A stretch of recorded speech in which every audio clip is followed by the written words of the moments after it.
여러분 안녕하십니까? 포항 MBC 뉴스와 경제입니다. 어제 오후 3시 반쯤 경북 영천시 대창면의 한 하천에서 70대 남성이 물에 빠져 병원으로 옮겨졌지만 숨졌습니다. 마을 주민이 목격해 신고했는데 남성은 다슬기를 채취하다 사고를 당한 것으로 파악됐습니다.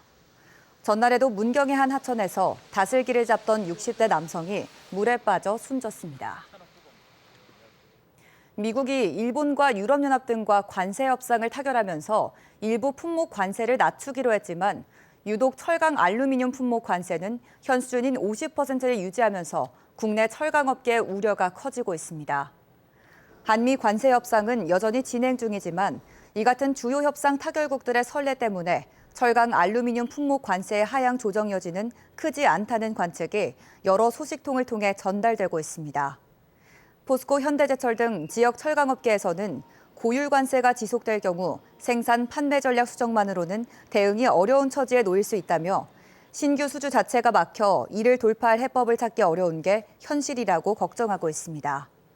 다만 한국도 철강 쿼터 적용을 기대할 수 있다는 분위기가 감지되고 있는 데다 앞으로 미국 현지 시장의 철강 수급 상황이 악화되면 미국 내에서도 관세 인하 목소리가 나올 수 있다며 지나친 비관론은 경계했습니다.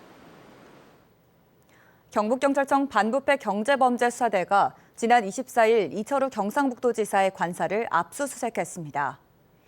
2022년 포항에서 실시된 한 언론사 행사와 관련해 경상북도 보조금 유용 의혹을 확인하기 위해 압수수색한 걸로 전해졌습니다.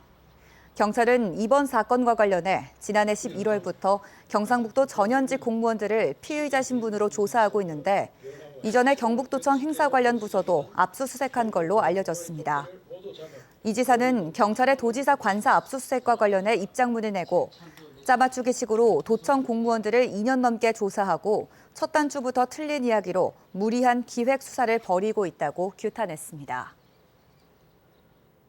경상북도는 에이펙 정상회의를 약 100일 앞두고 경주 보문단지의 가로수와 녹지 경관에 대한 현장 점검을 실시했습니다. 이번 점검에선 도로공사로 훼손된 가로수 뿌리에 대한 보호 작업과 영양제 투입, 친환경 약제 살포 여부 등을 확인했습니다. 경상북도는 오는 9월까지 꽃탑과 조형물 등 주요 경관 요소 설치를 마무리하고 10월 정상회의 직전까지 점검할 계획입니다. 경주환경운동연합은 에이펙 정상회의를 앞두고 경주시에 불필요한 대규모 도로정비 공사가 벌어지고 있다며 비판 성명을 발표했습니다. 환경운동연합은 경주시가 이용에 불편이 없는 도로와 인도를 정비하며 예산을 낭비하고 막대한 양의 폐기물도 발생시키고 있다고 주장했습니다. 또 경주시는 에이펙을 통해 자원을 아끼고 지속 가능한 선진국의 면모를 보여줘야 한다며 보여주기식 행정 중단을 요구했습니다. 경북교육청은 학생 수 감소와 교육 환경 변화에 대응하기 위해 적정 규모 학교 육성 정책을 추진하고 있습니다. 학교 통폐합 시 학생 중심의 교육 기회를 확대하고 학습권을 보장하기 위해 학부모와 지역사회 의견을 수렴하고 교육비 지원 등의 혜택을 제공합니다. 지난 10년간 경북도 내 초중 고등학생 수는 약 5만 명이 줄었고 학교 수도 55곳 감소했습니다. 경상북도는 수산물 소비 촉진을 위해 다음 달 1일부터 5일까지 전통시장 6곳에서 수산물 온누리 상품권 환급 행사를 엽니다. 소비자는 카드 영수증이나 현금 영수증을 신분증과 함께 환급 부스에 제시하면 구매 금액의 최대 30%, 1인당 최대 2만 원까지 온누리 상품권으로 환급받습니다.